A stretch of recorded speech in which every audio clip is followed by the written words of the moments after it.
Last night I was talking to my neighbor, my next door neighbor, and he asked me what I was doing this weekend. And I said, "Oh, I'm flying to Newark for my PhD mentor's 95th birthday party." And he said to me, "Wow, 95. What kind of present do you get somebody who's having a 95th birthday?" So I thought about that, and what I decided was to present him with memories. Some things he might have forgotten, or some things he might have misremembered.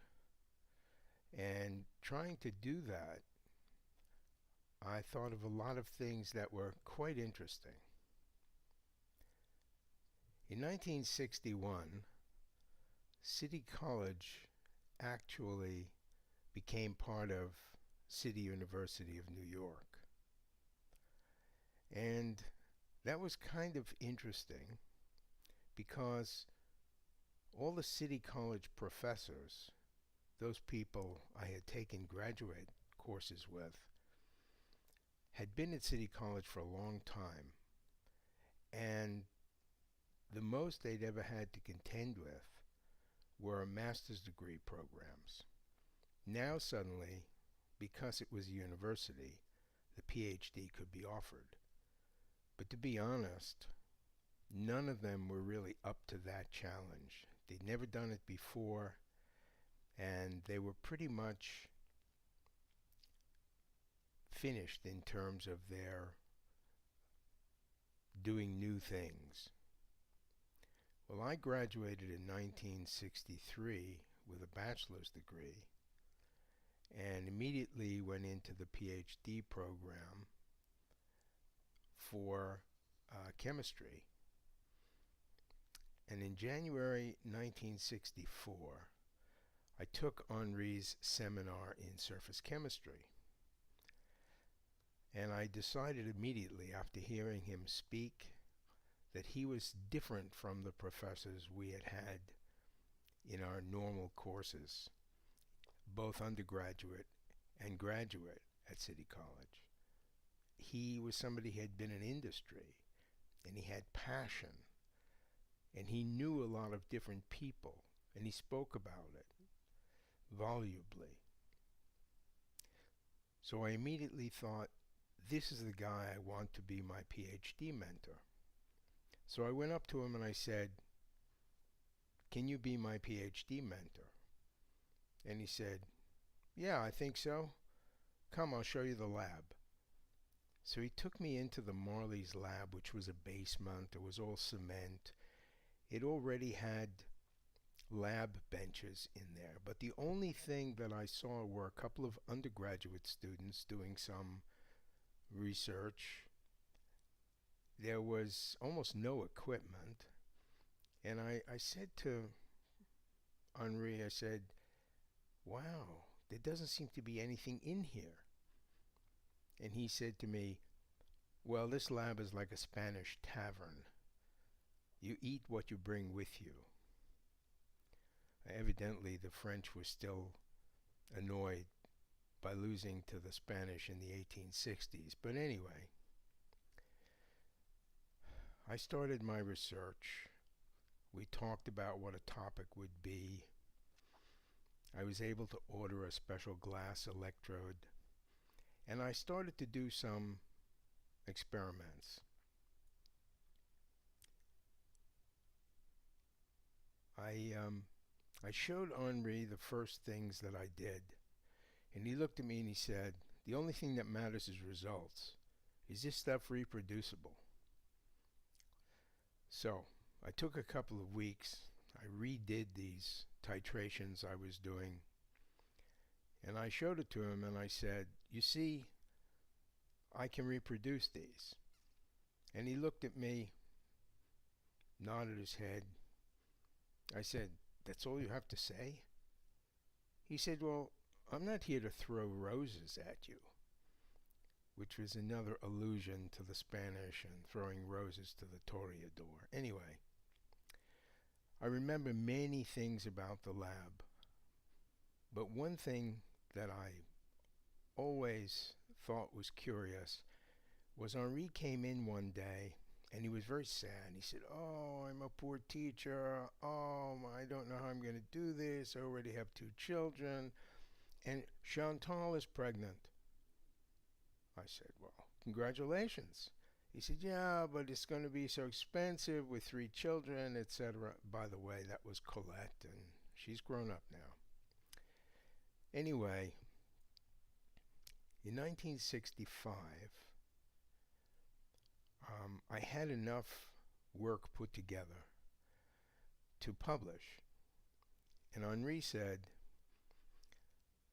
"I know the editor at this French journal, L'Institut des Corps Gras, and we'll submit it there." So we wrote up the article, and Henri wrote a cover letter, and he wrote to the editor and said, "Oh, I'm so sorry. I've been in America so long. My technical French isn't that good.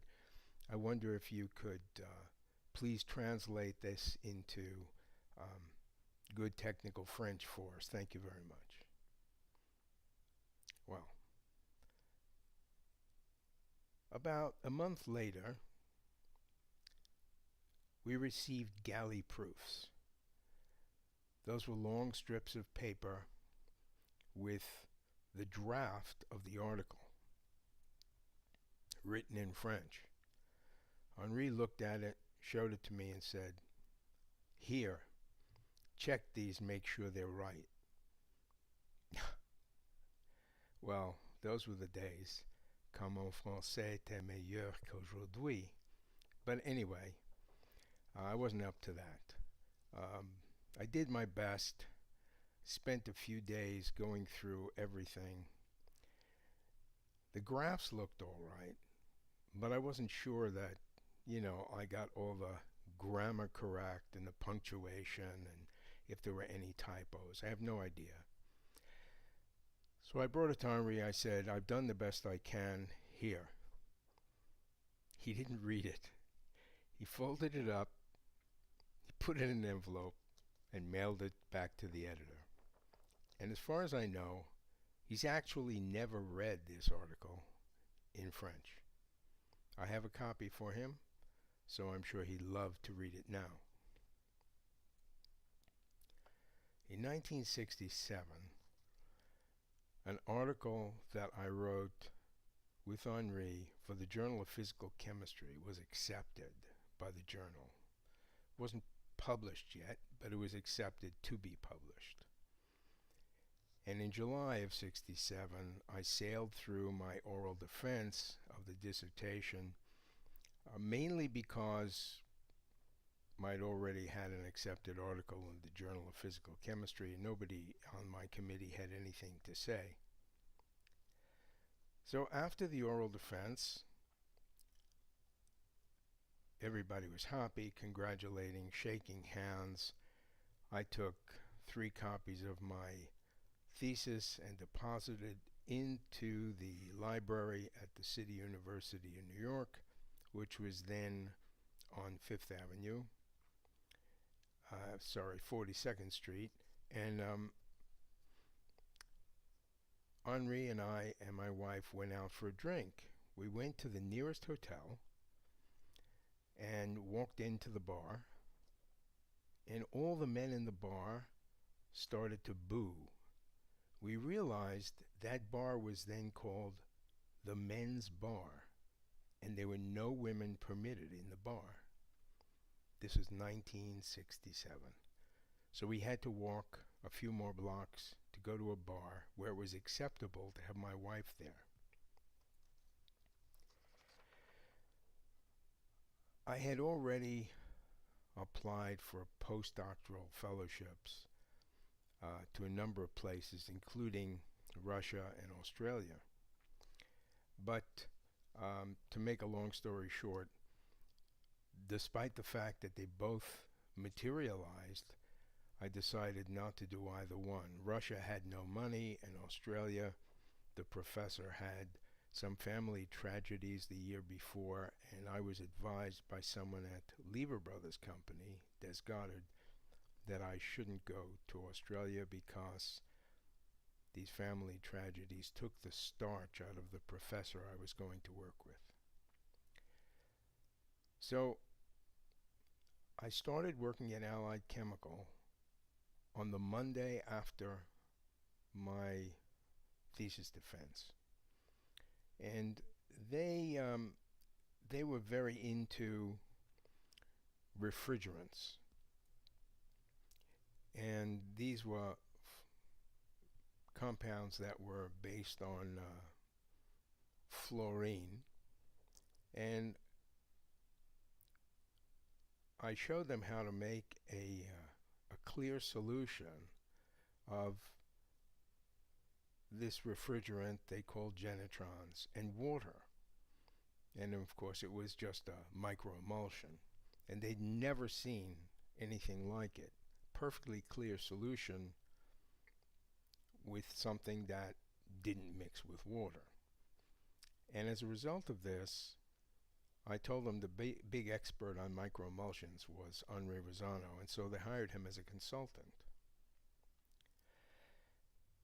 In 1968, when I had been working there perhaps 6 or 7 months, I told them that I was presenting a paper at the American Chemical Society meeting in Chicago.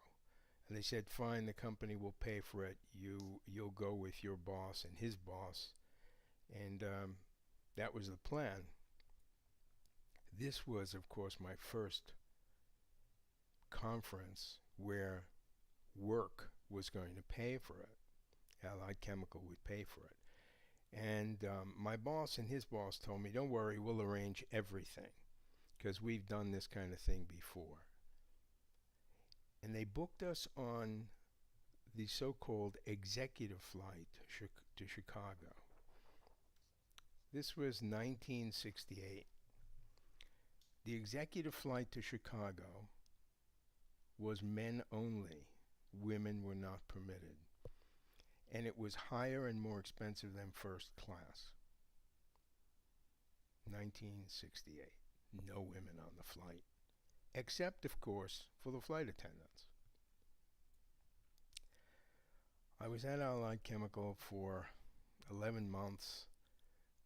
I got a letter from Unilever in England to do a postdoctoral industrial type postdoc. I accepted, and I took a leave of absence from Allied Chemical, and by the way, I never went back. And I went to England with my wife, and Henri sent me letters because he wasn't about to telephone me long distance, quite expensive. He was writing me letters every so often on onion skin paper in very light envelopes so that the postage wasn't expensive. While in England, in the spring of 1968, my wife and I went to Paris. We actually stayed in an apartment that Henri and Chantal had or were using. And we actually had dinner with them one night when they came into Paris. We were leaving to travel to the south of France. And I remember this very distinctly because when the waiter came over to the table, Henri told him we needed 24 oysters. And Chantal said to Henri, you can't eat 24 oysters, and you don't even know if Myron and his wife like it. And he said, he'll love it, he'll love it. And in fact, that was the first time I ate raw oysters, and I did love it, and I've been eating them ever since. There was one other thing about this apartment in Paris. Our first child, Chris, was conceived in that apartment, April in Paris. How romantic is that? I was in England for a year and a half, and the child was born. I went to them and I said, you know, my project is finished. I have to return to the United States. I really can't afford to support a family on a British salary. And they said, no, no, no, no. Unilever's a big place. There are lots of places you can go. If you want to earn a good salary, you have to go to either Sweden or Switzerland. And to make a long story short, I was transferred to a job in Sweden. Of course, I didn't speak Swedish. I arrived there on April 1st. I tried to avoid the winter time. We were living in a guest flat and owned by the company. I went to work. The first 10 days we were there, it snowed every day, and my wife was ready to kill me. I was in Sweden for 4.5 years. A second son was born there, and the letters kept coming from Henri.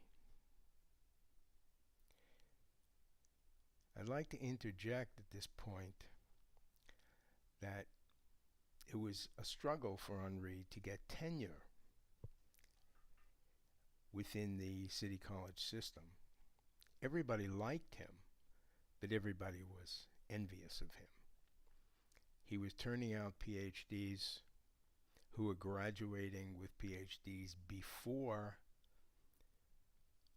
a lot of the graduate assistants who were working for the other professors could earn their PhD. Eventually he did get tenure, but it wasn't easy. Envy is a nasty thing. After 4.5 years in Sweden, I had become the leader of process development for all of Scandinavia, but I was offered a position in Italy, which I took. I didn't speak Italian either. And there were still more letters from Henri. And he actually visited in Italy. And what he said to me was, I told you to go abroad for a good experience, but I didn't tell you to stay there. After almost 9 years in Europe, I returned to the United States to Lever Brothers Company to work in a large factory in Chicago. And now the phone calls started. Henri didn't have to write letters anymore. And after 4.5 years in Chicago, now I had this great experience of freezing weather in Sweden and even more freezing weather in Chicago. I was posted to Los Angeles to be in charge of the Western region for Lever Brothers Company. And the phone calls continued, of course. I was the plant manager in Los Angeles. And at that time, I gathered up all the letters that Henri had sent me over all the years, put it in a big manila folder, and mailed them to Henri so he could read what he had been writing to me all those years. In 1987, I returned to New York City. I was working in Lever House on Park Avenue, and I was in charge of North American strategy, and I visited Seagirt for the first time. And now, of course, all the girls, all the daughters were now women. And so now we're here today. In all my travels, I never met anyone who said a bad word about Henri. Everyone likes him and respects him. And so, cher maître, that's all that needs to be said. I was here for your 90th birthday. I'm here for your 95th. And when I'm here for your 100th, I expect to see some grandchildren here too.